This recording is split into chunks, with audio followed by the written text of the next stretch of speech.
Documents लिखवा के वो पेज निकाल लेना।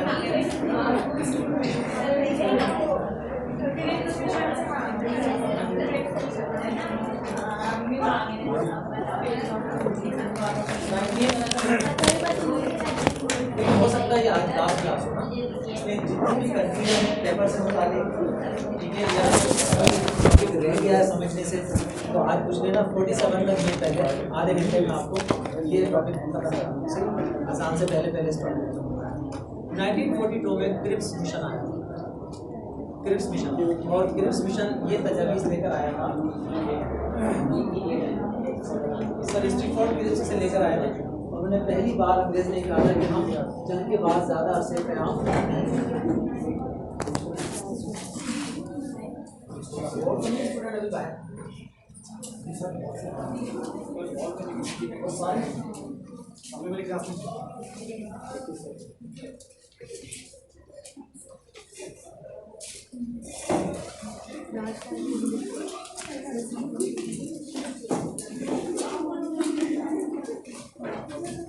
लेकिन इस मिशन को इसलिए मुस्तरद कर दिया था कांग्रेस ने कि उसने कहा था कि 10 साल के बाद जो डोमिनियन स्टेट बनेगी उसमें अगर मुसलमान चाहें तो मुस्लिम इंडिया अलग कर सकते, इस बात पर ये मिशन वापस चलेंगे। और कांग्रेस ने एक तहरीक शुरू कर दी जिसका नाम था क्विट इंडिया मूवमेंट। आपके सामने वो पेज क्यों नहीं जिसमें मैंने वापस लिखा है,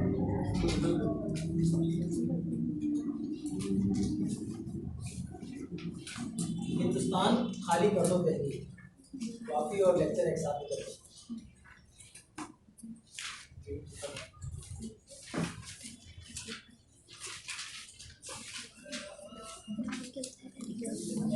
क्विट इंडिया मूवमेंट।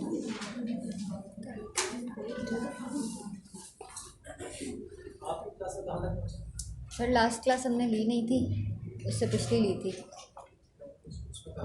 सर, शादी में गए थे हम, उसमें कहाँ था नहीं सर याद नहीं, लेकिन आप 1940 से पहले ही था। कोई चीज़ नहीं। अच्छा, मोहम्मद अली जिन्ना समझ रहे थे कायदे हम जानते थे ये क्यों कर रहे हैं, इसलिए कि ये अंग्रेज़ पर दबाव डाल रहे हैं और कांग्रेस को हमले पर उकसा रहे हैं। ओ सॉरी, जापान को, जो कहाँ बैठा था, जापान कहाँ बैठा था, बर्मा, कहाँ बैठा था, बर्मा पे कब्जा कर लिया। तो जिन्ना साहब कायदे आज़म ने इसमें 3 लफ्ज़ का इजाफा कर दिया, first divide then quit India, पहले तकसीम करो बाद में हिंदुस्तान खाली। और मुस्लिम लीग के भी जलसे से शुरू और हर जलसे में अंग्रेज़ की हिमायत का ऐलान और कहा कि तुम जा सकते हो, यहाँ से जाओ ज़रूर, लेकिन पहले तकसीम, ठीक है। क्योंकि मुस्लिम लीग का वाहिद अटैक ही यही था कि जब भी कांग्रेस ऐसी कोई साजिश करती थी, मुस्लिम लीग कहती थी हिंदुस्तान को पूरा नहीं मिलेगा, मुस्लिम इंडिया हमारे पास आ जाए। 1943 तक आते आते जंग बिल्कुल सेम सिनारियो था, जर्मनी और जापान को एज हासिल था, बरतानिया दबाव में। लेकिन 23 में हिटलर से एक बहुत बड़ी गलती, क्या होता है कि जंग में मामूली गलती पासा पलट सकती है, जबकि हिटलर ने तो बहुत बड़ी गलती, और वो गलती ये थी कि उसने रूस पर हमला कर दिया, ठीक है। रूस पर हमला कर दिया और रूस पर हमले की वजह से अब 2 नए दुश्मन बन गए। लेकिन जंग अभी भी जर्मनी जीता नहीं, अभी पुराने दुश्मन से नहीं जीते। अब जब 2 नए दुश्मन आप बना लोगे तो फिर तो जंग साफ नजर आएगी, कौन हारेगा, फिर जर्मनी हारेगा। तो रूस पर हमला किया, रूस पर हमले की वजह से अमेरिका जंग में आ गया, ठीक है, क्योंकि अमेरिका को खतरा पैदा हुआ गया, रूस का कैप्चर हो गया तो हमारी भी बारी आ जाएगी, ठीक है। इसलिए अमेरिका ने भी जंग में शमूलियत किया, 2 नए दुश्मन। नतीजा ये हुआ कि अटलांटिक में और पैसिफिक में जर्मन और जापानी फौजें इंगेज हो गई अमेरिका और रूस की तरफ, तो उनका सारा दबाव जो था वो कहाँ कम हो गया, यूरोप में। लिहाजा यूरोप में बरतानिया ने कार्रवाई शुरू कर दी और वो सारे इलाके जो जर्मन छीन चुका था बरतानिया से, वो आहिस्ता आहिस्ता बरतानिया ने वापस ले लिया। 1944 तक आते आते जब बिल्कुल, अच्छा, रूस में सबसे बड़ी गलती ये थी कि एक ऐसे वक्त में हमला किया जब अगले चंद महीने बाद सर्दियाँ शुरू होने वाली और नवंबर का महीना आने वाला था। रूस में आप जानते हैं दुनिया की सर्द तरीन इलाका है, साइबेरिया के बिल्कुल नीचे, इसलिए जब वो ठंड शुरू हुई नवंबर में तो जर्मन उसके आदी नहीं थे और नतीजा 6 लाख जर्मन फौज जो थी वो रूस के बर्फ़ के कब्रिस्तानों में दफन हुई, कोई जिंदा नहीं बचा। हालांकि उस वक्त तक रूस में जर्मन 1 करोड़ रशियन को मार चुके थे, 1 करोड़। फिर ये 6 लाख भी मारे गए और जंग का बिल्कुल पासा पलट गया। जंग का पासा पलटने पर 1944 तक आते जाते जर्मनी में बंद हो चुका था और जापान बर्मा छूट चुका था उसके हाथ से, सिंगापुर उसके हाथ से निकल गया था और जापान जजायर जापान तक महदूद हो गया था। जर्मनी से यूगोस्लाविया गया, चेकोस्लोवाकिया गया, फ्रांस गया और जर्मनी में बंद हो गया। अब 44 में सिर्फ जर्मनी के इर्द गिर्द लड़ाई हो रही थी जो बरतानिया और अमेरिका में से घेर रहा था। हिटलर ने खुदकुशी कर ली और उसके जो बाकी कमांडर बचे थे उन्होंने सरेंडर कर दिया। सरेंडर, आज का दिन सरेंडर के हवाले से बहुत इंपॉर्टेंट दिन, 16 दिसंबर है ना। 16 दिसंबर 1971 को पाकिस्तानी फौज ने भी सरेंडर किया था ईस्ट पाकिस्तान। तो ये बड़ा बदनसीब दिन है आज का। उसने सरेंडर कर दिया। जर्मनी पर बरतानिया अमेरिका का कब्जा 1944 की बात है, ठीक है। हालांकि ऑफिशियली जंग कब खत्म हुई है? 45 में। तो 44 में दरअसल जंग अजीम दोम 44 में खत्म हुई पूरी दुनिया से, सिर्फ एक जगह पर हुई, सिर्फ एक जगह। तो उसे फिर वर्ल्ड वार तो नहीं कह सकते, क्योंकि ये इंडिया था, ठीक है, और ये यूरोप है, ये बरतानिया है, ब्रिटेन। अच्छा, यहाँ जापान ने बर्मा पे कब्जा कर रखा था। सिर्फ जापान में जंग हुई 1944, बाकी पूरी दुनिया से जंग खत्म। जर्मनी पर कब्जा हो गया था, जर्मनी को 2 हिस्सों में तकसीम कर दिया था अमेरिका बरतानिया ने, और बर्लिन के मुकाम पर दीवार कह दी थी जिसको वॉल ऑफ बर्लिन कहा जाता है, और बाकायदा ईस्ट जर्मनी और वेस्ट जर्मनी। अगले 1 साल जंग जापान में हुई थी, अगले पूरे 1 साल तक जंग जो है वो जापान में हुई थी। यहाँ ये जापान में क्यों हो रही थी? इसलिए कि अब जब अमेरिका जंग में कूदा था ना, अमेरिका जब जंग में आया रूस के, ये सोवियत यूनियन के जंग में आने के बाद, तो जापान को जर्मनी के दरमियान बात हुई, बोला इसको ज़रा सज़ा तो दो कि ये जंग में क्यों आया। तो जापान ने अमेरिका की एक हार्बर पर हमला किया था, पैसिफिक पे से जाकर 250 एयरक्राफ्ट भेजकर, और उसका नाम था पर्ल हार्बर। एक मूवी भी है पर्ल हार्बर के नाम से, ये सच्चा वाक़या है। और इस पर यहाँ पर उसने अमेरिका के बहरी बेड़े तबाह कर दिए, और अमेरिका को इस बात का गुस्सा था कि उसकी हार्बर पर जापान ने हमला किया। अमेरिका दुनिया का वाहिद मुल्क है जिसमें कभी कोई जंग नहीं लगी, और अमेरिका की पूरी 400 साल तारीख में उस पर सिर्फ 2 हमले हुए। एक 1943 में पर्ल हार्बर पर, और दूसरा 9/11 2001 में जो हमला हुआ था ना ट्विन टावर के ऊपर, ये था अमेरिका की पूरी तारीख। इसीलिए तो उसका पूरा इंफ्रास्ट्रक्चर मजबूत है। वो माशी ताकत क्यों है कि उसका तो इंफ्रास्ट्रक्चर कभी तबाह ही नहीं है। सेकेंड वर्ल्ड वॉर के बाद उसने हर मुल्क को कर्जा दिया, तो ये सारा पूरे यूरोप को, एशिया को, सबको, जापान को, जर्मनी को, तो ये सारा कर्ज सूद समेत वापस गया, उसकी मैशत शूट कर दी। सेकेंड वर्ल्ड वॉर के बाद तो सुपर ताकत बनाए इसी वजह से, तो ये हमला हुआ था। अब यहाँ लड़ाई हो रही थी सिर्फ अमेरिका और जापान, अगले पूरे 1 साल, ठीक है, दुनिया से खत्म हुई। जब बर्मा से जापान भाग गया, बर्मा से वापस चला गया और सिंगापुर भी छोड़ दिया, तो फिर हिंदुस्तान की सियासत पर इसका डायरेक्ट असर। हिंदुस्तान में एक पॉलिटिकल पार्टी ने ख्वाब बुन रखे थे ना, क्या ख्वाब देख रहा था कांग्रेस ने कि जापान बर्मा से इंडिया पे हमला करेगा, बरतानिया को मार के भगाएगा, इंडिया हमें दे के चला जाएगा। तो जिन पे तकिया था वही पत्ते हवा देने लगे, ख्वाब चकनाचूर हो गए। वो जापान अब तो फिर भाग गए बर्मा से। अब क्या होगा? कांग्रेस बड़ी ज़बरदस्त दबाव में आई, और उस पर एक प्रेशर ये आया कि पूरी जंग के दौरान कांग्रेस ने बरतानिया के ख़िलाफ़ पॉलिसी अख्तियार की थी, एक्ट किए थे, जापान को हमले में उकसाया था। और किस जमात ने अंग्रेज़ों का साथ दिया था पूरी जंग के दौरान? मुस्लिम लीग। इसलिए कांग्रेस को एक खौफ पैदा हुआ कि अंग्रेज़ तो कह चुका है जंग के बाद यहाँ से चला जाएगा, अब जाते वक्त यकीनन मुसलमानों को ज़्यादा फ़ायदा पहुँचा कर जाएगा। इसलिए अब पैतरा बदला, गांधी ने जिन्ना से कहा कि हम आपस में बात करना चाहते हैं, अंग्रेज़ चला जाएगा, हम दोनों भाई किस तरह मिलकर रहेंगे। और जिन्ना और गांधी के दरमियान 1944 में जिन्ना के घर बॉम्बे में 1 महीने तक मुज़ाकरात हुए, जिन्हें जिन्ना गांधी टॉक कहा जाता है, ठीक है, जिन्ना गांधी टॉक। लेकिन ये एक बात पर नाकाम हो गए, जब गांधी ने आखिरी दिन ये कहा कि जिन्ना साहब आप मुसलमानों को नेशन कहना छोड़, you are not a nation, nation is only Indian nation, we are both Indian. इस पर जिन्ना ने कहा जो बात 1916 में कांग्रेस ने मान ली थी लखनऊ पैक्ट में, मैं उससे पीछे नहीं हट सकता। मुसलमान दुनिया की हर तारीफ की रूह से एक मुकम्मल कौम है, इसलिए हम कौन कहना अपने आप को नीचे। इस पर वो मुज़ाकरात नाकाम हुए, ठीक है। अच्छा, अब मुज़ाकरात नाकाम हुए, यहाँ लड़ाई चल रही थी जापान में। अब अमेरिका तंग आ गया, एक एक जजीरे पे कब्जे के लिए अमेरिका को शदीद लड़ाई लड़नी पड़ी थी, नुकसान उसका भी हो रहा था। इसलिए अमेरिका ने फिर 1945 में जापान के एक शहर हिरोशिमा पर एटम बम गिराया और पूरा शहर लम्हे भर में लोकमायुक्त हो गया।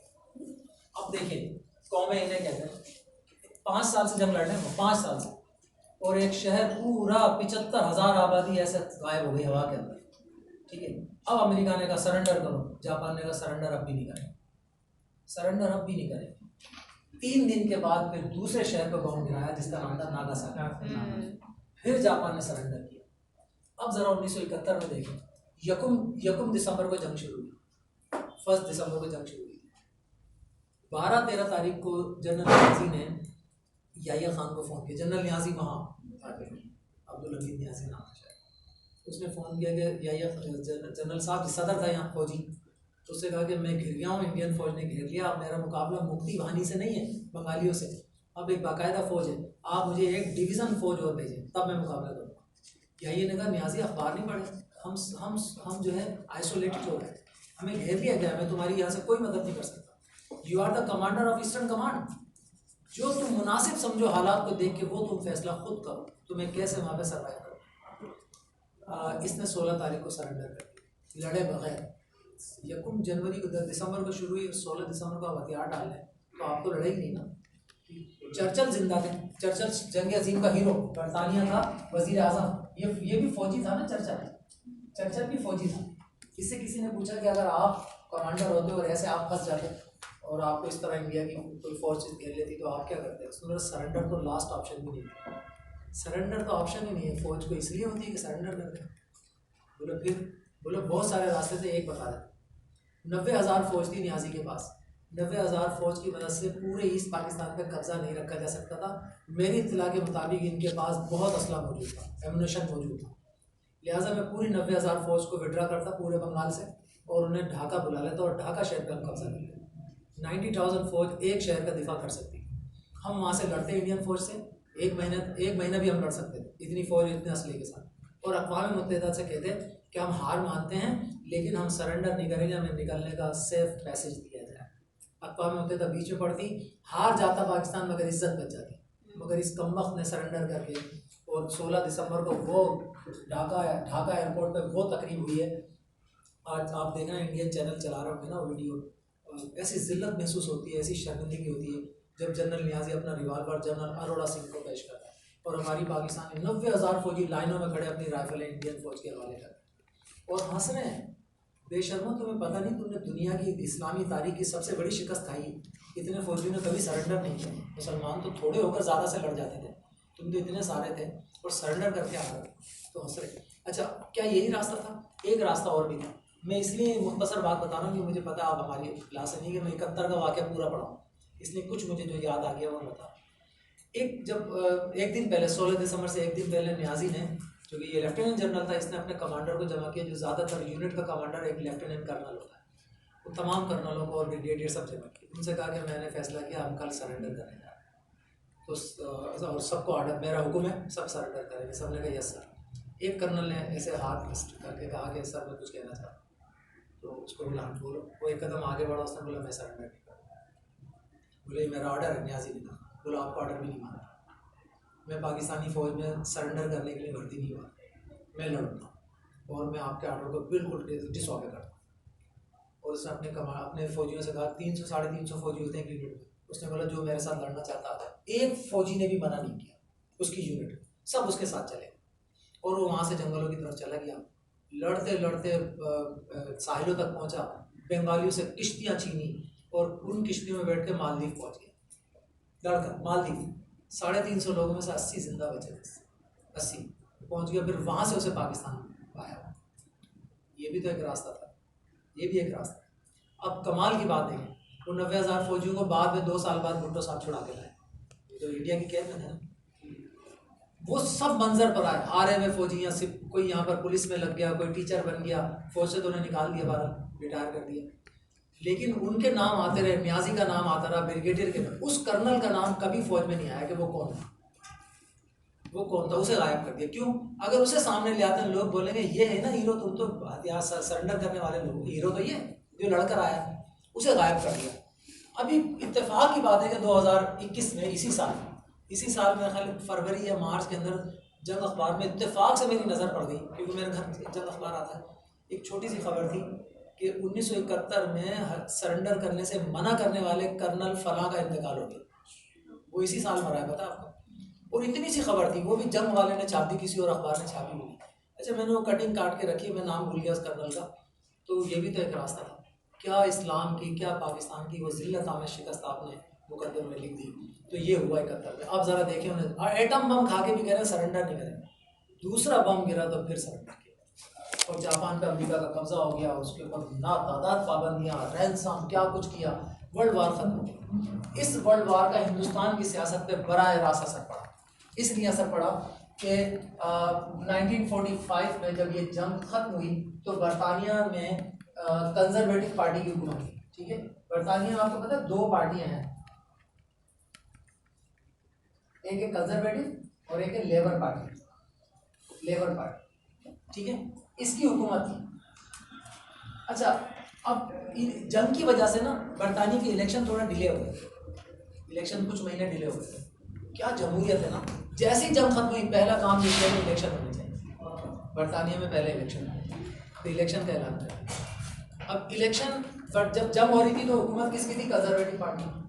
ठीक है, ये इसने ऐलान किया और अब इलेक्शन होने जा रहे, मुकाबला कर रही है लेबर पार्टी, जिसने 1945 के बरतानिया के इस इलेक्शन को नहीं समझा, वो पाकिस्तान हिंदुस्तान की तकसीम को भी नहीं समझ सकता। कभी उसको समझ एक बात नहीं है।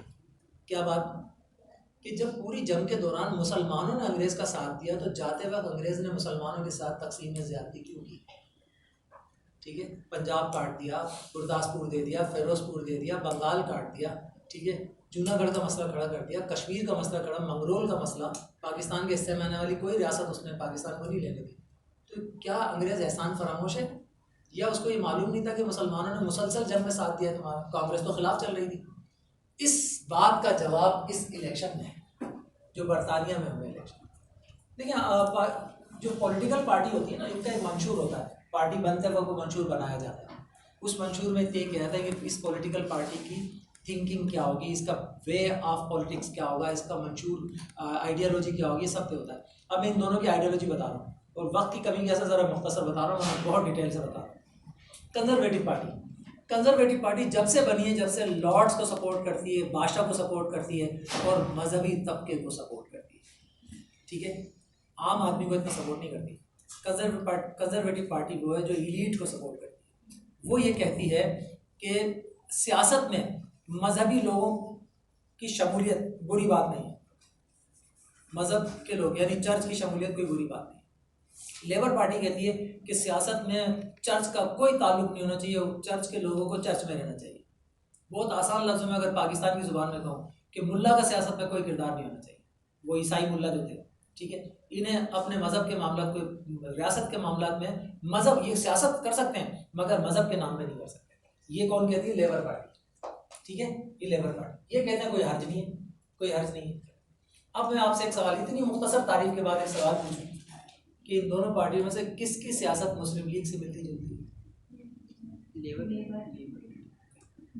कंजर्वेटिव। मुस्लिम लीग तो नाम ही मुसलमान के नाम पे सियासत कर रही है, यानी मजहब को सपोर्ट करती है ना। मुस्लिम लीग रिलीजियस पार्टी नहीं है, मगर प्रो रिलीजियस है। डायरेक्ट रिलीजियस नहीं है, जमीयत उलमा हिंद की तरह या जमात इस्लामी की तरह, मगर प्रो रिलीजियस पार्टी है, नाम ही मुस्लिम लीग है। ठीक है, मुसलमानों की पार्टी, कंजर्वेटिव पार्टी। ठीक है, अच्छा, अब इसकी हुकूमत थी जंग के दौरान, मुस्लिम लीग ने जितना साथ दिया अंग्रेजों का, ये पार्टी गवाह थी ना, ये गवाह थी। इसे पता था हर मौके पे मुसलमानों ने साथ दिया है। बरतानिया में इलेक्शन में कंजर्वेटिव हार गई, लेबर पार्टी जीत गई। एक ऐसी पार्टी जीत गई जो मुस्लिम लीग की सियासत को कोई पसंद नहीं करती। अब आपको समझ में आएगा तकसीम में ज़्यादती होती हुई। अब आ गई लेबर पार्टी। ठीक है, लेबर पार्टी ने आते ही हिंदुस्तान के अंदर अपना गवर्नर जनरल चेंज कर दिया, उन्होंने भेज दिया लॉर्ड वेवल को। ठीक है, लॉर्ड वेवल, लेबर पार्टी 45 में जीती और फौरी तौर पर उसने गवर्नर जनरल चेंज किया और लॉर्ड वेवल को भेजा। अब चूंकि जंग के दौरान अंग्रेज कह चुके हैं कि हम हिंदुस्तान को आज़ाद करेंगे, इसलिए अब आज़ादी की तरफ जा रहे हैं। वेवल को इसलिए भेजा कि तुम जाओ और 2 साल के अंदर अंदर 45 में भेज रहे हैं, विद इन 2 ईयर्स वहाँ से ब्रिटिश ऑफिसर्स को निकालो, बरतानिया का इनखला करवाओ वहाँ से। अगर हिंदुस्तानी के आज़ाद कर दो तो आज़ाद कर दो, वो कहेंगे तकसीम भी करो तो तकसीम करो, जो भी करो, लेकिन 2 साल की बात। वेवल आया और आते ही उन्होंने एक फार्मूला पेश किया जिसको वेवल फार्मूला कहा जाता है। जिन लोगों ने वाकयात लिखे होंगे उनके सामने होगा वेवल फार्मूला। अच्छा, अब इस वेवल फार्मूले में हिंदुस्तान की पॉलिटिकल पार्टीज को एतमाद में लेना, ठीक है, लिहाजा वेवल फार्मूले में एतमाद में लेने के लिए एक कॉन्फ्रेंस मुनक्किद की जिसको शिमला कॉन्फ्रेंस कहा जाता है, ये 1945 में। इस कॉन्फ्रेंस कितनी इंपॉर्टेंट कॉन्फ्रेंस है ना, हिंदुस्तान की किस्मत का फैसला होने जा रहा है, अब वाकई होने जा रहा है, पहले की तरह नहीं। इस इंपॉर्टेंट कॉन्फ्रेंस में कांग्रेस ने एक मुसलमान रिप्रेजेंटेटिव भेजा। इतने अहम मौके पर एक मुसलमान, बहुत बड़ा नाम था, मौलाना अबुल कलाम आज़ाद, ये कांग्रेस के सदर थे उस साल 45 में, कांग्रेस के, इन्हें भेजा, ठीक है। कांग्रेस कोई काम भी बिला वजह नहीं करती, ज़ाहिर उन्होंने कुछ सोच के भेजा। अच्छा, अब वेवल फार्मूला क्या था? वेवल फार्मूला यह था कि वेवल ने कहा हिंदुस्तानियों से, सारी पार्टियों से कहा कॉन्फ्रेंस में, आप हमसे कहते हो कि मतलब हिंदू कांग्रेस कहती है कि आप जाएं, आज़ाद कर दें, हम जाने, हमारे काम जाए। मुसलमान कहते नहीं, पहले तकसीम करो फिर जाना, ठीक है। मैं आपको कहता हूँ कि ये दोनों फैसले में से जो भी आपने करना, आप खुद क्यों नहीं करते? मेरे पास एक तजवीज़ है, मैं एक इंटरिम गवर्नमेंट बनाता हूँ। इंटरिम गवर्नमेंट कहते हैं अबूरी हुकूमत जो बगैर इलेक्शन के बनती है। हाँ, और हर पार्टी से हम जो है वजीर ले लेते हैं, क्योंकि उसमें सिर्फ मिनिस्टर होते हैं, पार्लियामेंट नहीं होती, सिर्फ कैबिनेट होती है। ले लेते हैं, आपको हुकूमत अपने सामने दे देते हैं, हिंदुस्तान हमारे सामने संभाल लो, तुम असेंबली में बैठ जाओ और हिंदुस्तान को गवर्नमेंट शुरू कर दो, और फिर असेंबली में बैठ कर फैसला करो क्या इसी तरह तुम चल सकते हो साथ, या तकसीम फिर भी ज़रूरी है। और अगर लगे तकसीम ज़रूरी है तो तकसीम का फार्मूला भी खुद तय करो, यानी हिंदुस्तान की मुकम्मल किस्मत का फैसला हिंदुस्तान को दिया जाए। सब ने कहा वेलकम, ये तो बहुत अच्छी तजवीज़ है, ठीक है। अच्छा, अब जाहिर है कि ये हुकूमत की कोई कंपोजिशन भी तो होगी ना। फर्ज करें उसमें 30 मिनिस्टर थे, टोटल वजीर होंगे 30, तो मुसलमान कितने होंगे? सवाल ये होगा ना, इसी को कंपोजिशन कहेंगे। तो वेवल पूरा फार्मूला लेकर आया था, उसने कहा ब्राह्मण जो होंगे ना, हिंदू ब्राह्मण वो होंगे 6, और चूंकि ब्राह्मण आला जात है इसलिए, और मुसलमान भी आला कास्ट कहलाते हैं इसलिए मुसलमान भी होंगे 6। 30 में से 6 मिनिस्टर मुसलमान होंगे, ये कम तादाद नहीं है, 6 होना बहुत बड़ी बात है, ठीक है। फौरी तौर पर मुस्लिम लीग ने कहा हमें कबूल, हमें कबूल, ठीक है। अब मौलाना अबुल कलाम आज़ाद खड़े, जिसलिए उन्हें भेजा गया, उन्हें कहा ये जो 6, ये सब बात बिल्कुल सही है, लेकिन जो 6 मुस्लिम मिनिस्टर हैं इसमें से 5 नॉमिनेट करे मुस्लिम लीग और 1 नॉमिनेट करे कांग्रेस। फौरन सवाल हुआ क्यों, आप क्यों नॉमिनेट करें? बिकॉज आज भी बड़ी तादाद में मुसलमान कांग्रेस में हैं, इसका सबूत ये आए मुस्लिम एंड कांग्रेसी, इसलिए भेजा था। अब किसी और सबूत की जरूरत ही नहीं है, कांग्रेस का सदर मुसलमान है भाई, और वो कह रहा है कि मुसलमान है कांग्रेस, आपको मानना पड़ेगा है। इस पर जिन्ना साहब ने कहा मौलाना इट इज़ नॉट 1937, ठीक है, इट इज़ 1945। याद तो होगा आपको 37 में जब मुस्लिम लीग एक कमज़ोर जमात थी, उस वक्त भी आप 5% वोट ले सके थे मुसलमान। मैं आपको चैलेंज करता हूँ, आप 5% वोट भी नहीं ले सकते। इस पर झगड़ा हो गया कॉन्फ्रेंस के अंदर, शोर शराबा होने लगा। वेवल के पास तो टाइम, उसको तो 2 साल मिले, ऑलरेडी 2-3 महीने गुजर चुके हैं। उसने कहा ओके मैं समझ गया, कोई इंटरिम गवर्नमेंट नहीं बन रही, वेवल फार्मूला फेल हो गया, मैं समझ गया हूँ हिंदुस्तान का मसले का कोई हल उस वक्त तक निकल ही नहीं सकता जब तक एक सवाल का जवाब हासिल ना कर लिया जाए, ठीक है। और वो सवाल ये है, क्या हिंदुस्तान के मुसलमानों की मेजॉरिटी की पार्टी मुस्लिम लीग है या नहीं? इस सवाल पर इस किस्म के सवाल का जवाब किस तरीके से आ सकता है? इलेक्शन के बगैर तो वेवल ने कहा मैं इलेक्शन करवा रहा हूँ, पहले इस सवाल पर इलेक्शन होगा हिंदुस्तान में, फिर देखेंगे क्या हो सकता है। लिहाजा इस सवाल पर इलेक्शन का ऐलान, और इसी साल होंगे, यानी दिसंबर 1945 में मरकज़ की असम्बली का, और जनवरी 1946 में सूबाई असम्बली। बस ये इलेक्शन। अच्छा, जो वक्त गुजरने लगा, दिसंबर करीब आने लगा, वैसे वैसे इस सवाल के साथ अल्टीमेटली एक और सवाल जुड़ गया, ठीक है, खुद ब वो क्या था? सवाल ये था कि क्या हिंदुस्तान के मुसलमानों की मेजॉरिटी की पार्टी मुस्लिम लीग है। दूसरा सवाल जुड़ गया, क्या हिंदुस्तान के मुसलमान पाकिस्तान चाहते हैं, ठीक है। अब मुस्लिम लीग जीतेगी तो पाकिस्तान बनेगा, इसलिए खुद लोग समझ गए कि ये जो इलेक्शन हो रहा है दरअसल ये पाकिस्तान के नाम पर हो रहा है, इसमें मुस्लिम लीग जीतेगी तो पाकिस्तान बनेगा, वरना नहीं बन सकता, ठीक है। बहुत ही सेंसिटिव इलेक्शन। अच्छा, इस पूरे इलेक्शन में हिंदुस्तान से मुस्लिम सीट्स की तादाद थी 30 सीट मरकज़ी असम्बली, सूबाई असम्बली की नहीं। आप लोग नमाज़ पढ़ेंगे जाए, मेरा ख्याल में थोड़ी देर 10 मिनट रुकता हूँ, आप लोग नमाज़ पढ़ के, आज 1 घंटा लगेगा, मैं सुन लें, आज आखिरी क्लास है, ठीक है। जो भी आपने सवाल करना है ये तो मैं पढ़ाऊँगा ही पढ़ाऊँगा, इसके अलावा तो इसलिए आज जल्दी ना कीजिएगा, हमें थोड़ा देर हो सकती है, तो नमाज के बाद जो है मैं इसको कंटिन्यू करता हूँ जिन बच्चों को नमाज पढ़नी पड़ती है।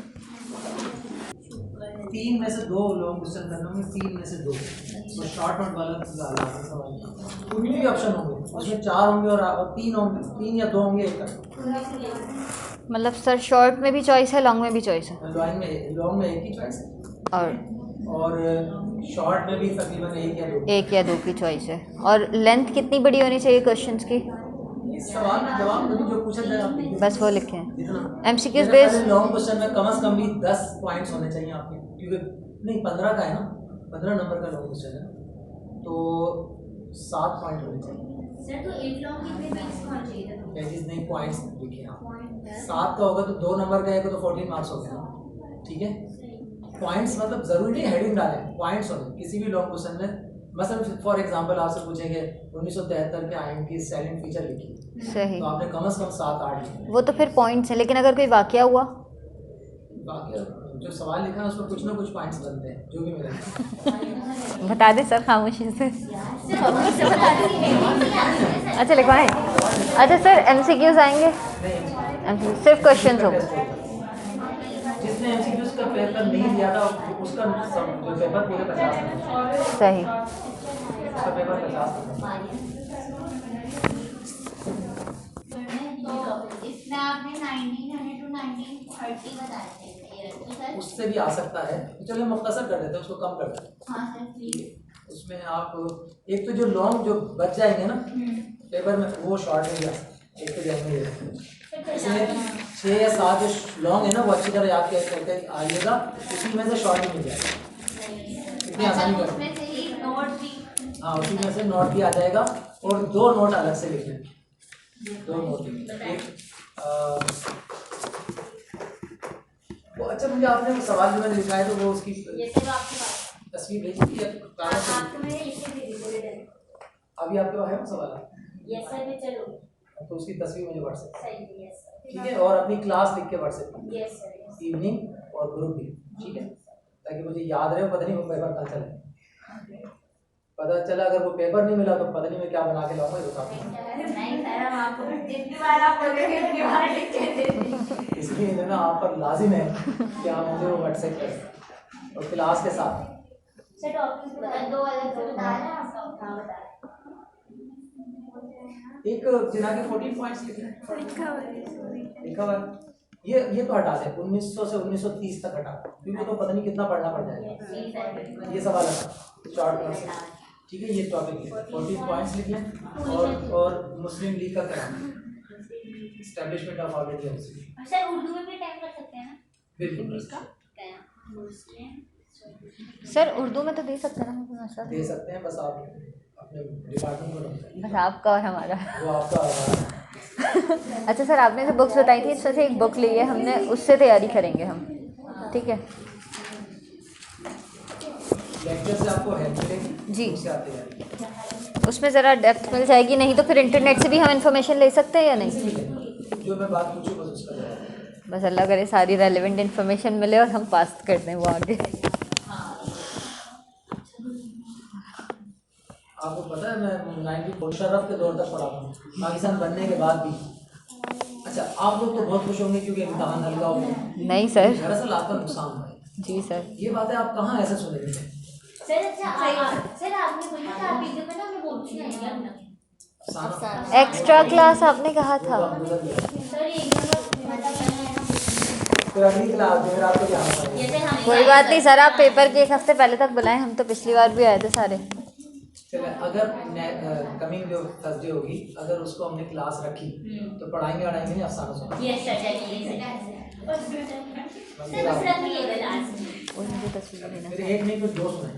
यस सर एक नज्म भी सुनाऊंगा। यस सर बहुत शौक है। हाँ लेकिन वो पॉलिटिकल नज्म है, कोई बात नहीं सर। अफसाने भी सियासी हैं। अब सारे सब साथ में लिखते हैं क्या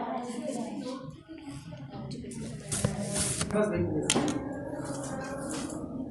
मरकज़ी असम्बली के लिए मुसलमानों की 30 नशिस्तें मुख्तसर ये इंतखाबात पाकिस्तान के नाम पर होने जा रहे हैं, यानी अगर इसमें मुस्लिम लीग जीतेगी तो पाकिस्तान बढ़ेगा और अगर नहीं जीती तो पाकिस्तान नहीं बढ़ेगा।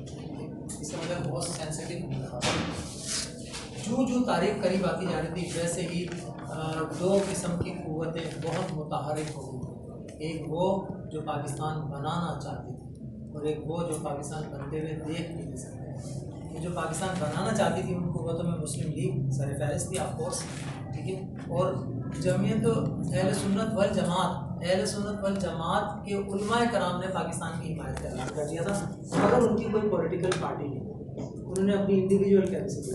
अगर आप बहुत आसान लफ्ज़ों में समझना चाहें तो बरेलवी मसलक के मुसलमान, बरेलवी मसलक, ठीक है, उन मुस्लिम उलमा ने पाकिस्तान की हिमायत की। मगर जो सबसे मजबूत मुसलमानों की मुस्लिम जमात थी जमीयत उलमाए हिंद, जो बाकायदा एक पॉलिटिकल पार्टी थी, जिनका एक बहुत बड़ा मदरसा था जो 100 साल से काम कर रहा था, देवबंद मदरसा, ठीक है, उनके उलमाए कराम ने पाकिस्तान की मुखालफत का ऐलान कर दिया। और मोहम्मद मदनी साहब थे, हुसैन मदनी, जो मुदरिस आला थे, देवबंद जमीयत उलमा हिंद के भी सरबराह थे और मदरसे के भी सबसे बड़े सरबराह। उन्होंने पाकिस्तान के नाम पर वोट डालने वाले मुसलमानों को कहा था कि अगर तुमने मुस्लिम लीग को पाकिस्तान के नाम पर वोट दिया तो ये हराम होगा, हराम काम आप करेंगे। इतना सख्त मौक़िफ़ था उनका पाकिस्तान के ख़िलाफ़, ठीक है। अच्छा, एक और क़ुव्वत थी जो पाकिस्तान के ख़िलाफ़ थी और वो क़ुव्वत थी कश्मीर से हटकर एक हमारा ये पंजाब था पूरा, ठीक है, ये जो सूबा था, सूबा सदर, यहाँ की पश्तून क़यादत थी, किसान एक क़यादत थी, ख़ान अब्दुल गफ़ार ख़ान और उनके बड़े भाई ख़ान अब्दुल जब्बार ख़ान, इन्होंने मुखालफत की। इनकी एक पॉलिटिकल पार्टी हुआ करती थी जिसका नाम था खुदाई खिदमतगार, खुदाई, उस पार्टी ने भी पाक मुस्लिम लीग की मुखालफत का ऐलान कर दिया था पाकिस्तान में। इसका मतलब वो भी कांग्रेस की तरफ से 30 सीटें हैं और जिन्होंने चैलेंज किया कि आप 5% वोट नहीं दे सकते, आप 5% वोट नहीं दे सकते।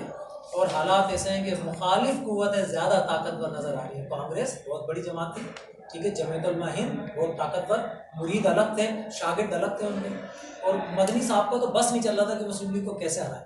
उन्होंने कांग्रेस से कहा कि आप मुझे टिकट दो कांग्रेस का और मैं इलेक्शन लड़ूंगा, मैं कॉन्टेस्ट करूंगा, और वो कांग्रेस के टिकट पे यूपी के एक इलाके से खड़े हो गए। अब उनका जीतना तो बनता था क्योंकि उनके हज़ारों लाखों मुरीद थे और शागिर्द भी मदरसे देवबंद थे।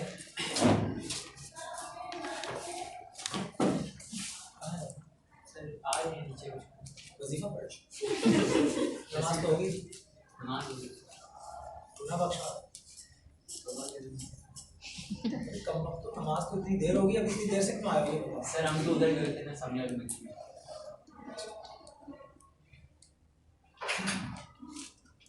तो हालात बड़े संजीदा हो गए थे, इलेक्शन करीब आता जा रहा था और ऐसा लगता था कि शायद मुस्लिम लीग ये चैलेंज पूरा नहीं कर सकती क्योंकि मुखालफत इतनी शदीद थी। इलेक्शन हुआ, रिजल्ट आया, कब सारा में सुन नहीं पाएंगे ये सब चीज़ें, इंतज़ार करना भी।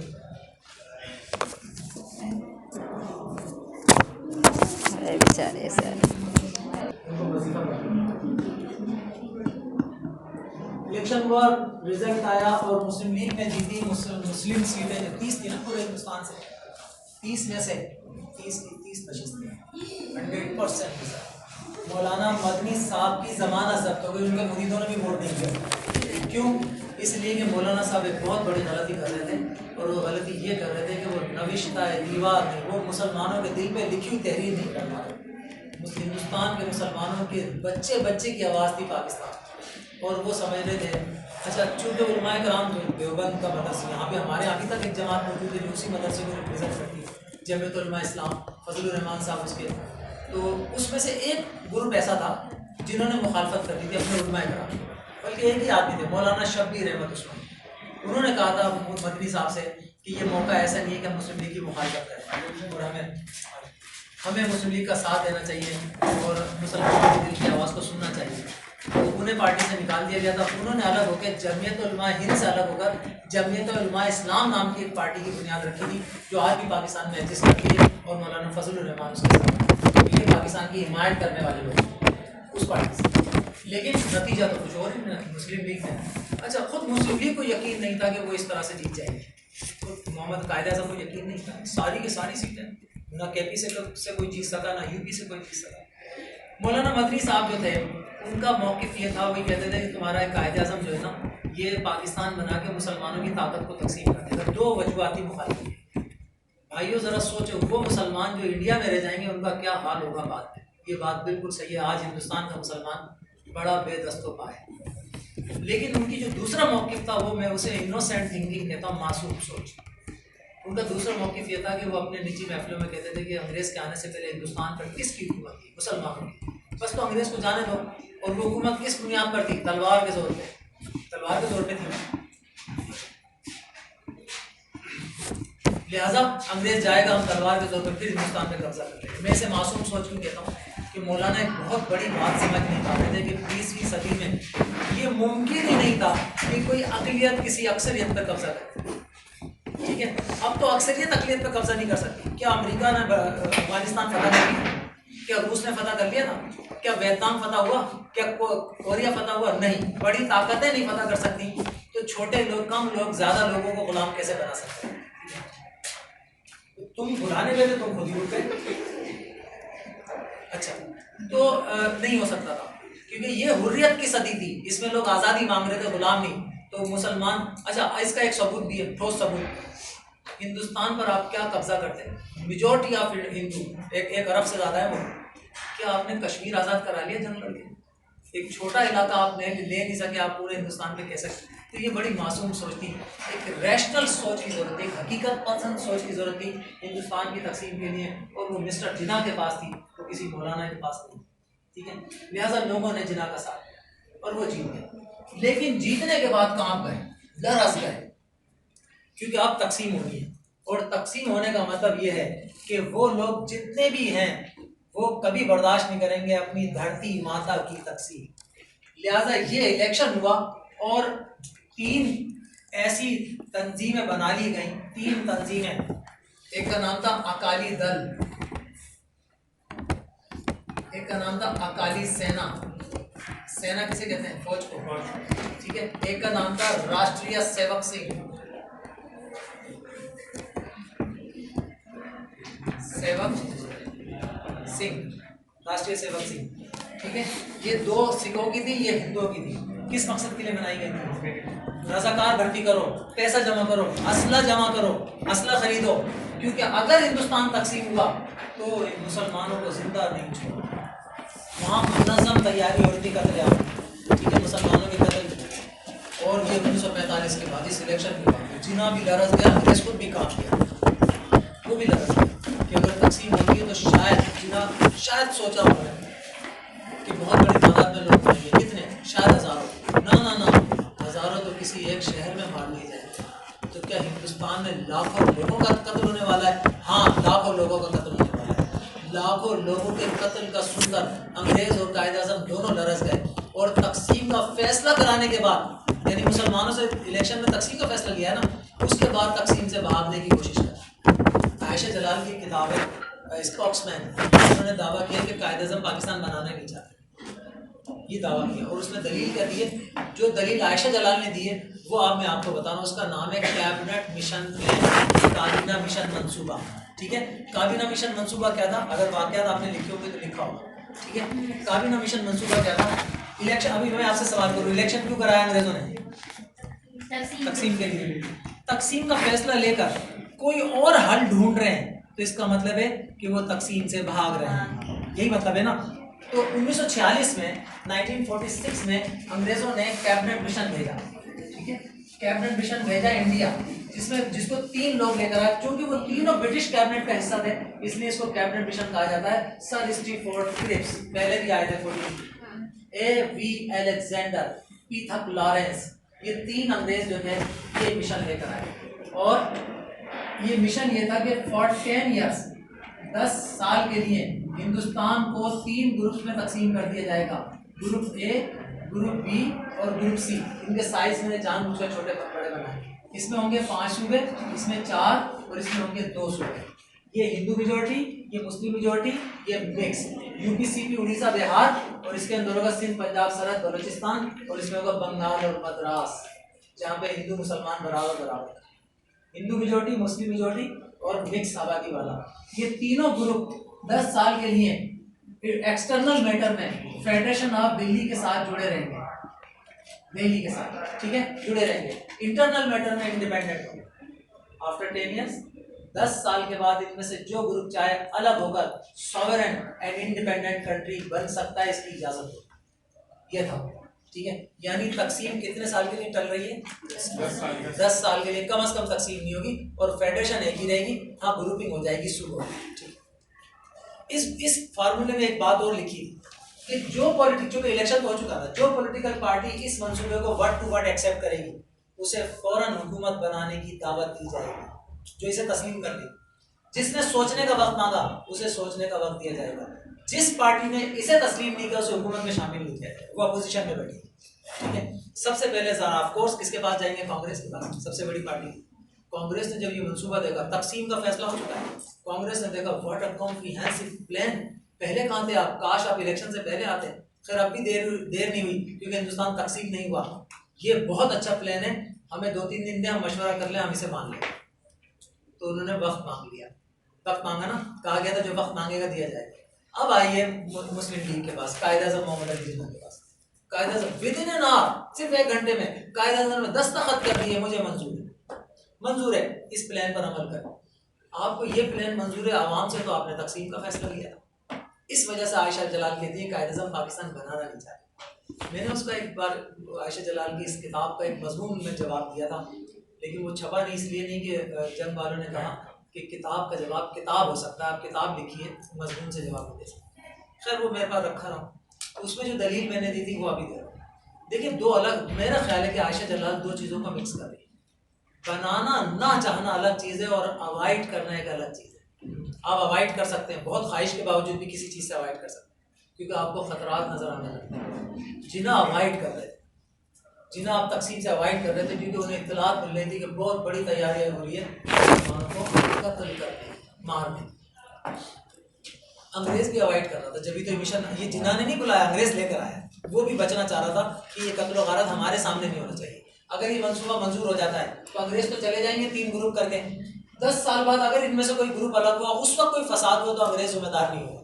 वो अपनी जान बचाना चाह रहे थे, हमारे पर कोई इल्ज़ाम ना आए, इसलिए वो निकलने की कोशिश कर रहे थे, ठीक है। अच्छा, लॉर्ड वेवल ने ये मंसूबा जो सामने रख दिया, जब जिना ने साइन कर दिया। लेकिन हम जानते हैं कि अगर ये मंसूबे पर अमल हो जाता तो 47 में पाकिस्तान तो ना बनता।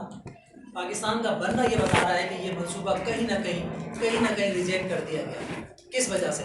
एक वजह तो इसी मंसूबे में लिखी हुई, ठीक है। क्या लिखा था? जो इसे तस्लीम करेगा उसे हुकूमत बनाने की दावत दी जाएगी। इसे किसने तस्लीम किया? फौरन मुस्लिम लीग ने, जिन्होंने इस पर साइन किया और कहा कि हमें दावत दें, हम हुकूमत बनाएंगे।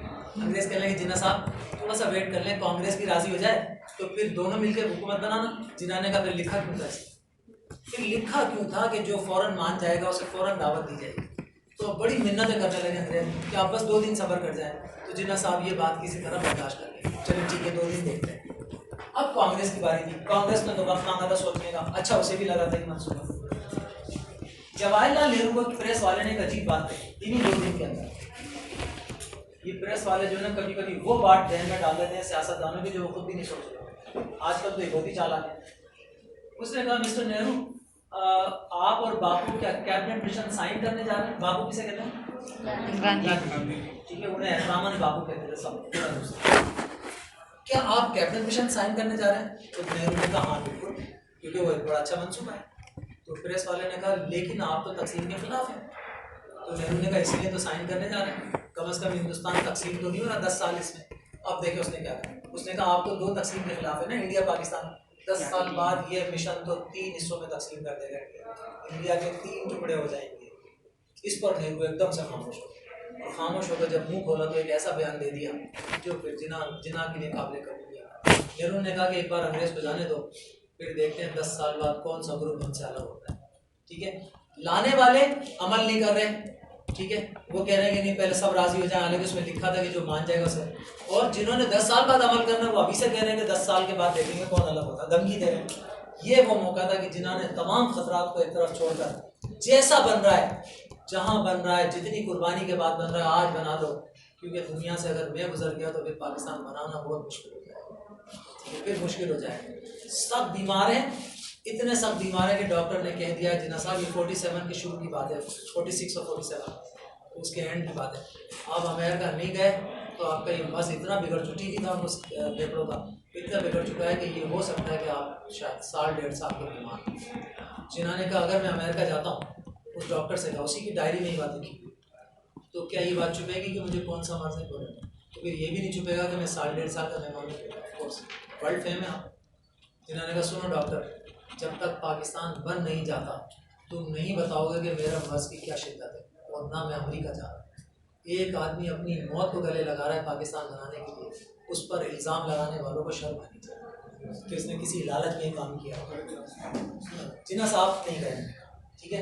अब जब नेहरू ने जुमला कहा, फिर जिन्ना साहब ने कैबिनेट मिशन के पास गए और उनसे कहा आपका ये मनसूबा आपको मुबारक, इलेक्शन के मुताबिक तकसीम करो, क्योंकि दोनों तरफ ना आपकी नीयत सही है ना उनकी नीयत सही है, इसलिए हम 10 साल पर भरोसा नहीं कर सकते। आप तकसीम करो, ठीक है। अब तकसीम करो, कैबिनेट मिशन फ्लॉप हो गया, शिमला कॉन्फ्रेंस फ्लॉप हो गई, वेवल फार्मूला फ्लॉप हो गया, सब फ्लॉप। तो कौन आदमी फ्लॉप हो गया? दरअसल वेवल नाकाम हो गया था। अंग्रेज हुकूमत ने वेवल को वापस बुलाया। मार्च 1947 में वेवल को बुला लिया गया और उसकी जगह आखिरी गवर्नर जनरल लॉर्ड माउंटबेटन को दे दिया गया। ये मार्च 47 में आया। वेवल को 2 साल दिए थे, उसने 2 साल ज़ाया कर दिए थे। लॉर्ड माउंटबेटन को 1 साल चंद नहीं। उससे कहा गया तुम जा रहे हो मार्च में, अगले जून तक हिंदुस्तान का फैसला करके ब्रिटिशर्स को निकालो, वहाँ बहुत खौफनाक खाना जंगी होने वाली है, ठीक है। तकसीम करो, कुछ तकसीम का तो फिर तकसीम ही करना था ना, अब तो कोई और हल नहीं था क्योंकि इलेक्शन हो चुके थे।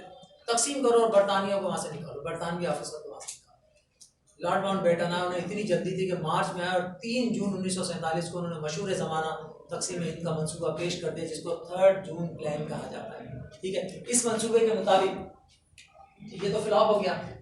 3rd जून प्लान के मुताबिक हिंदुस्तान तकसीम हो जाएगा 15 जून 1948 को 2 सॉवरेन इंडिपेंडेंट कंट्री, इंडिया और पाकिस्तान। 3 जून को कह रहे हैं कि अगले साल की 15 तारीख को ये तकसीम, ठीक है। ये मंसूबा तमाम सूबों को हक दिया जाएगा, तमाम सूबों को, सिंध, पंजाब, बलूचिस्तान सूबा नहीं था, उसकी म्यूनिसिपल कमेटी सरदारों को और KPK को और UP CP सबको हक दिया जाएगा कि उनकी असम्बलियाँ फैसला करें कि उन्हें पाकिस्तान में जाना है या हिंदुस्तान। याद रखें ये पाकिस्तान के 10 सूबे आए ना, ये इनकी असम्बलियों के फैसले की वजह से, ठीक है। अगर पंजाब में अलग अलग फैसला हुआ, क्योंकि असम्बली में सिख भी मौजूद है, मुसलमान भी, सिखों ने कहा इंडिया और मुसलमानों ने कहा पाकिस्तान, तो फिर पंजाब तकसीम होगा, ये बेटन ने कहा। अगर बंगाल के हिंदू बंगाली ने कहा इंडिया और मुस्लिम बंगाली ने कहा पाकिस्तान, तो बंगाल भी तकसीम होगा। ये वो नुक्ता था जिस पर जिन्ना साहब रश करके पहुंचे बेटन के पास और उससे जाकर कहा आपने ये क्या लिख दिया मनसूबे में, ये हमें मंजूर नहीं है। बोले क्या मंजूर नहीं है? बोले पंजाब और बंगाल हमारा है। बेटन ने कहा वो क्यों? बोले because we are in majority in both provinces. जिंदगी में पहली बार बैरिस्टर मोहम्मद अली जिन्ना को किसी ने लाजवाब कर दिया। लिखा है कि लॉर्ड माउंटबेटन ने तकसीम हिंद का मंसूबा, जिन्ना का मंसूबा उठा के जिन्ना के मुंह पे दे मारा। जिन्ना के पास कोई जवाब नहीं था। बेटन ने कहा मिस्टर जिन्ना पंजाब आपका क्यों? जिन्ना ने कहा क्योंकि हम वहाँ मेजोरिटी में। और बंगाल? बोले बंगाल में भी हम मेजोरिटी में। कह रहा अगर आपके फार्मूले को मान लिया जाए कि पंजाब और बंगाल इसलिए आपके हैं कि आप वहाँ मेजोरिटी में, तो फिर पूरे हिंदुस्तान में कौन मेजोरिटी में है? हिंदू। तो फिर वो भी हिंदुओं को दे दिया जाए, फिर वो तकसीम नहीं होगा। अब आप बताइए कोई दलील ला सकते हैं इसके आगे? ठीक है। लोग कहते हैं कि जिन्होंने यूपी क्यों नहीं लिया, ये क्यों नहीं लिया? अरे हाथ में था क्या उनके? वहाँ तो जो कुछ मिल रहा था ये भी बड़ी मेहरबानी करके मिल रहा था। जिन्हों को मजबूरन तकसीम हिंद पर साइन करना पड़ा। और 3 जून मंसूबा, 3 जून को हिंदुस्तान से पॉलिटिकल पार्टीज के सिग्नेचर के बाद इंग्लैंड भेज दिया गया। और इंग्लैंड में इस पर बहस हुई और 1 महीने की बहस के बाद इस मंसूबे को मंजूर कर लिया गया। हाँ, कुछ चेंजिंग कर दी गई। जैसे पहली चेंज इस तारीख में कर दी गई, कहा 15 जून नहीं 15 अगस्त को ये मुल्क तकसीम होगा, 15 अगस्त को। और 15 अगस्त कौन सी? 1947। 16 जुलाई को कह रहे हैं, 16 जुलाई को ये मंसूबा वापस आया। अब इसका नाम था इंडियन इंडिपेंडेंस एक्ट। और क्या कह रहे हैं? 16 जुलाई को कह रहे हैं कि अगले महीने की 15 तारीख को ये तकसीम होगी। बहुत से लोग कहते हैं कहाँ कांग्रेस तकसीम मान नहीं रही थी, और मान गई तो इतनी जल्दी 1 साल और ले लेते हैं। इसकी एक बहुत बड़ी वजह है कि कांग्रेस तकसीम पर जल्दी क्यों कर रही। अब वो जल्दी कर रहे थे, करो जल्दी करो तकसीम, इसलिए कि 2nd वर्ल्ड वॉर में जो यूरोप और मुख्तलिफ महाजों पर हिंदुस्तान के फौजी गए हुए थे, जिनमें हिंदू भी थे मुसलमान भी थे, ठीक है। अभी तो चल रही है, जिसे जाना हो जा सकता है। इसकी बैन का मसला जा सकता है, कम से कम मुझे लगता है कि 20 मिनट तो लगेगा, ठीक है। मुझे 20 मिनट और लगेंगे, बातें नहीं करो, या 20 मिनट बैठे रहो या जाओ।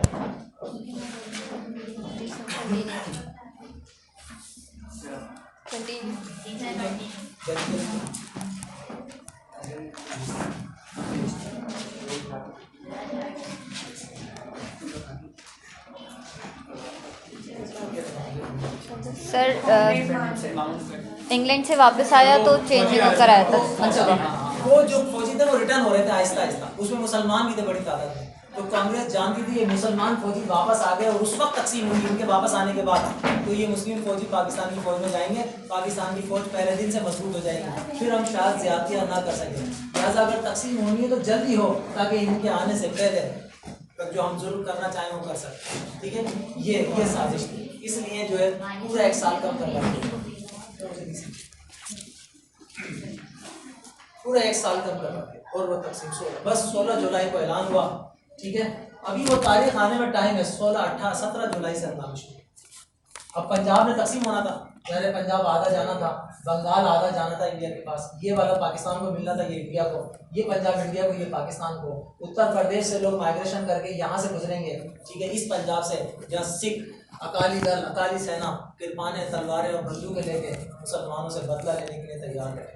सुबह बिहार से जो माइग्रेशन करेंगे वो गुजरेंगे उस बंगाल से जहाँ हिंदू जो है उनको मारने के लिए तैयार बैठे। खौफनाक कत्लेआम शुरू हो गए। ठीक है, देखते ही देखते, अभी तकसीम नहीं हुई, 1 महीने पहले से, देखते ही देखते हिंदुस्तान में ऐसा खौफनाक खानाजंगी शुरू हुई जिसकी पूरी 5000 साल तारीख में मिसाल नहीं मिलती। विद इन ईयर 1 साल में मरने वालों की तादाद 1.5 मिलियन तक पहुंची। 15 लाख अफराद मारे गए थे, 12.5 लाख जिसमें मुसलमान थे। ठीक है, रजिस्टर्ड तादाद है, उसके अलावा जो मरे उनका पता नहीं। 2.5 लाख हिंदू और सिख मरे। ठीक है, यूपी से चलने वाली ट्रेनें हैं, 3 ट्रेनें ऐसी थी जो यूपी से चली, इंसानों से भरी। अच्छा, ज्यादा माइग्रेशन, लोगों ने आना नहीं था क्योंकि लोगों ने मना कर दिया था कि हम पाकिस्तान बनवा रहे हैं लेकिन जाएंगे नहीं। लेकिन क्यों आए, जब उन पर हमले होंगे तो भागेंगे ना, हिफाजत की, अपने महफूज रास्तों की तलाश में। 3 ट्रेनें ऐसी थी जो यूपी से चली, अमृतसर पहुंची, और जब लाहौर पहुंची तो एक आदमी भी जिंदा नहीं। अटारी से और लाहौर तक की पटरियां खून आलूद हो गई थी। वो रिएक्शन आया यहाँ पर कि लोग अपने मतलब बंदूकें निकाल कर और तलवारें हाथ में लेके सिखों को ढूंढने निकल गए। मगरबी पंजाब में सिखों का कत्लेआम शुरू हो गया और मशरकी पंजाब में सिख मुसलमानों को मार गए। ठीक है, ऐसे ऐसे जालिमाना रिकॉर्ड कायम हो गए। ठीक है, ना इंसानी तारीख में इतनी बड़ी कत्ल गारत हुआ बगैर जंग, जंग तो नहीं हुई ना, ये 1.5 मिलियन लोग, ना इतनी बड़ी माइग्रेशन हो गई। 1.7 करोड़ लोग माइग्रेशन कर चुके थे, 1.25 करोड़ वहां से यहाँ आ गए थे, 50 लाख यहाँ से वहां चले गए। ना इतनी बड़ी माइग्रेशन हुई, ना इतना बड़ा कत्लेआम हुआ, और एक ऐसा रिकॉर्ड कायम हुआ जो कभी टूटना भी नहीं चाहिए, वो हुआ पंजाब में। किसी दुनिया की तारीख में कभी ऐसा नहीं हुआ कि 2 कम्युनिटीज का 100% माइग्रेशन हुई है। मशरकी पंजाब में एक मुसलमान जिंदा नहीं बचा, या मार दिया गया या हिजरत कर दिया। तमाम मस्जिदें अपने नमाजियों, अपने मौसिनों और अपने इमामों से खाली हो गई, एक नमाज नहीं बचा। और मगरबी पंजाब में एक सिख जिंदा नहीं बचा, या मार दिया गया या भाग गया। तमाम गुरुद्वारे अपने रब को सजदा करने वालों और घंटे बजाने वालों से खाली हुए। 20 साल तक वहाँ मुसलमान नहीं था या सिख नहीं। ये जो आज आप पंजाब में सिख देखते हैं, हमने रिक्वेस्ट करके बुलाए यहाँ से। ठीक है, दोनों तरफ जो कुछ लिखा गया वो खूनी दास्तान है। अरे सहाबी कहीं का भी हो, अदीब कहीं का भी हो, बड़ा सेंसिटिव होता है। अगले 20 साल तक दोनों तरफ जो नाविल लिखे गए, अफसाने लिखे गए, कहानी, सब में हिजरत का खून टपकता है। हिजरत के दौरान होने वाले जुल्म की दास्तान, वो आपका दरिया हो या खदीजा मस्तूर के अफसाने, या सादर हसन मंटो के, या इंतजार हुसैन के, या शफा के, हिजरत के दर्द से भरे हुए दोनों तरफ। या किसी सिख ने लिखा हो तो दर्दमंद वहाँ भी थे। ऐसा जुल्म ढा दिया था दोनों कम्युनिटीज़ ने, स्पेशली सिखों और हिंदुओं ने मुसलमानों पर, जिसकी तारीख नहीं थी। इस तरह बना पाकिस्तान 1947 में। बाज़ औक़ात हमें कुछ इल्म नहीं होता, हम जानते नहीं तो चीज़ों का इतना हम पर असर नहीं होता। ठीक है, हम पढ़ते हुए गुजर जाते हैं, हमें मालूम ही नहीं होता। एक बहुत मामूली छोटा सा सबक आप पढ़कर आए फर्स्ट ईयर में, पाकिस्तान जिंदाबाद के नाम से, उसके ज़रा वो जुमले दोबारा पढ़िएगा। जब उसको शुरू में लिखता है कि एक सिल्वर एयरक्राफ्ट मारीपुर बेस पर चक्कर लगा रहा 7 अगस्त 1947 को, और वो लैंड किया और उसके गेट खुला और दरवाजे से मोहम्मद अली जिन्ना अपनी बहन फातिमा जिन्ना के साथ हिंदुस्तान को हमेशा के लिए खैरबाद करके पाकिस्तान आया। ठीक है, एयरपोर्ट से, मारीपुर बेस से खारादर वजीर मैंशन तक रोड के दोनों तरफ लोग चेयरिंग कर रहे थे, नारे लगा रहे थे, पाकिस्तान जिंदाबाद, कायदा जिंदाबाद। लेकिन वो आदमी नहीं हंस रहा था जिसने पाकिस्तान बनाया था। वो इसलिए नहीं हंस रहा था कि वो जानता था कि पीछे आग और खून का दरिया छोड़कर आता है। हम तो जहाज़ से आ गए, लेकिन रास्तों में ना जाने कितने लोग इन तारीख राहों में मारे जाएंगे जो कभी पाकिस्तान नहीं पहुँच सके। वो जानते थे जो आम आदमी नहीं जानता था, मुस्कुराहट कैसे आ सकती थी बेचारे। मिस्टर जिन्ना फिल्म देखिएगा, उस फिल्म में फातिमा जिन्ना ऐसी ही एक ट्रेन में जाती हैं जिसमें कोई जिंदा नहीं है, वो बस एक बिलखते हुए बच्चे को उठाती हैं जो वाहिद जिंदा बचा था उस ट्रेन के अंदर, ठीक है। उसे वो गोद में लेती हैं और वो हकीकी मंजर जो है दिखाया गया कि किस तरह से उस वक्त जुल्म हुआ था उस वक्त। तो ये सारा कुछ हो गया और पाकिस्तान बन गया। नहीं है कदर तो उन लोगों को जो पाकिस्तान में रहते हैं, बनाने वाले तो बेचारे नहीं करते।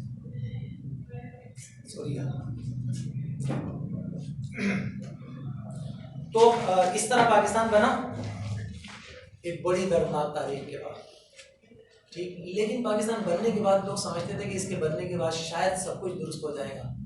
यूपी के लोगों से पूछा किसी ने पाकिस्तान क्यों बनवाना चाहते हैं, बोले इसलिए कि हम ना सही कुछ मुसलमान अपनी मस्जिदों में नमाज पढ़ने के लिए आज़ाद। बोले कि आप पाकिस्तान जाएंगे, बोले हम नहीं जाएंगे। ये पहले की बात है, तकसीम के फैसले से पहले, इलेक्शन के बाद, हम नहीं जाएंगे। क्यों नहीं जाएंगे, आपने वोट किसको दिया, बोले मुस्लिम लीग को वोट दिया। बोले वोट मुस्लिम लीग को दिया, पाकिस्तान बनाना चाहते हैं, जाएंगे नहीं पाकिस्तान में। बोले इसलिए नहीं जाएंगे कि हम अपनी नौकरियां घर बार सब कुछ छोड़ सकते हैं, अपने आबा अजदाद के कब्रिस्तान नहीं छोड़ सकते। 1000 साल से हमारे लोग यहाँ दफन हो रहे हैं, इनके साथ गद्दारी करके कैसे ऐसी मोहब्बत के साथ बनने वाले वतन वो लोग किन हाथों में चला जाएगा, ये समझ से बाहर है आदमी, क्यों समझ। तो वो लोग, अच्छा आप कहेंगे आए तो है, वो 1.25 करोड़ के करीब आए, तो वो इसलिए आए 1.25 करोड़ के करीब। जब उन्हें मारा जाएगा तो वो तो फिर पनाह की तलाश में भागेंगे ना, वरना उनका इरादा नहीं था इनमें से बहुत सारे लोगों का। लेकिन फिर भी कितने रह गए, 4 करोड़ फिर भी हिंदुस्तान में रह गए, 4 करोड़, सिर्फ 1.25 करोड़ ही आए थे, और वो भी 2 साल के अंदर, ठीक है। लेकिन 50 लाख यहाँ से भी तो लोग गए थे, 50 लाख, तो एक्चुअल माइग्रेशन 75 लाख लोग, 75 लाख, क्योंकि 50 लाख की तो जगह खाली हो गई थी जो इतना, तो उनकी यकीनन कुर्बानी थी। लेकिन मैं आपको पता बहुत रैशनल होकर सब बताता रहता हूँ कि किस तरह जो है ना, किसका क्या दावा दुरुस्त है, किसका क्या दावा दुरुस्त है।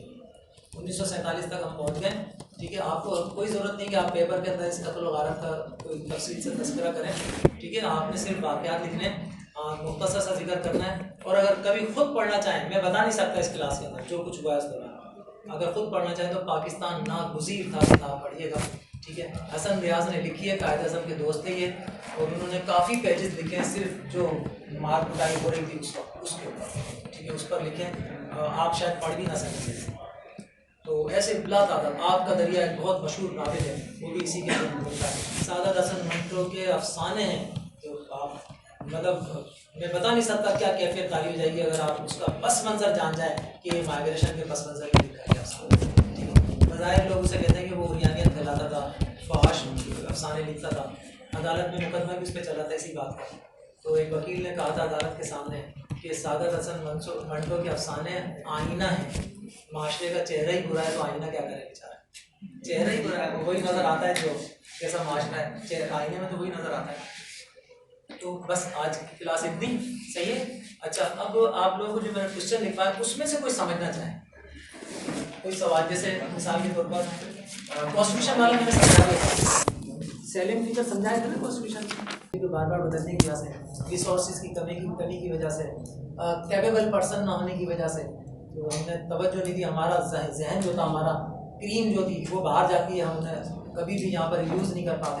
अच्छे स्टूडेंट हमारे बाहर चले जाते हैं, ठीक है, हम उन्हें अपने मुल्क के अंदर इस्तेमाल नहीं करते। और बहुत सारी बातें जो आप मुझसे ज़्यादा जानते होंगे इंडस्ट्री के हवाले से, वो आपने लिखी। सर दोबारा बताइएगा ये बात, क्या जो आपने अभी रिपीट, अभी जो क्वेश्चन के बारे में ज़रा बताया इसके इंडस्ट्री के। एक तो ये कि आप पहले देखेंगे 47 में हम कहाँ खड़े थे, ठीक है, और आज कहाँ खड़े, थोड़ा सा कंपेयर, कोई 8-10 इंडस्ट्री का डेटा बता कि शुगर मिल कितने थे 47 में, आज कितने हैं, सीमेंट की फैक्ट्री कितनी थी, आज कितनी है, लोहे के कारखाने कितने थे, आज कितने हैं, टेक्सटाइल के यूनिट कितने थे, आज कितने, 4 बता दो, 4 के बराबर। अब कहेंगे भी देखिए हमने बाजार तो तरक्की की है, लेकिन क्या ये तरक्की इंडिया के बराबर है, क्या ये सिंगापुर के बराबर है, क्या ये श्रीलंका के बराबर है, ये हमारे साथ ही आज़ाद हुए ना, ठीक है, नहीं, ये उसके बराबर भी नहीं जो हमसे आज़ाद हुआ 1971 में, आज के दिन में 16 दिसंबर में, ये बांग्लादेश के बराबर भी नहीं। तो फिर बताइए क्या वजह है, वजूहत है कि इंडस्ट्री तरक्की नहीं कर सकी। फिर आप 5 वजूहत बताएं, ठीक है, जिसमें सबसे बड़ी वजह है पॉलिटिकल अनस्टेबिलिटी,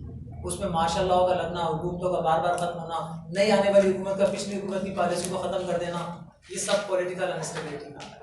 ठीक है, सिंपल कर दिया, पढ़ना आपका काम। आज एंड हो गया, सही है। अब अगले जुमेरात को अगर मैंने क्लास रखी तो मैं पढ़ाने नहीं आऊँगा, मैं अपनी राइटिंग्स लेकर आऊँगा, आपको मुझे एक आध अफसाना सुना दें, ठीक है, और वो आपकी पुरजोर फरमाइश में सुनाऊंगा। Okay sir. आप कहेंगे तो क्लास होगी, वरना नहीं होगी। सर लिखने वाले को कुछ तो आप वो राइट लेना। सर वो जो कांग्रेस के मुस्लिम थे उन्होंने माइग्रेशन नहीं की थी। किसने? कांग्रेस के जो मुस्लिम्स थे। नहीं, वो मुसलमान तो सारे मुस्लिम लीग की तरफ आ गए थे ना, वो थोड़े बहुत थे। नहीं, अबुल कलाम आज़ाद ने नहीं की। बल्कि उनकी तो किताब में उन्होंने पाकिस्तान की बहुत बात की।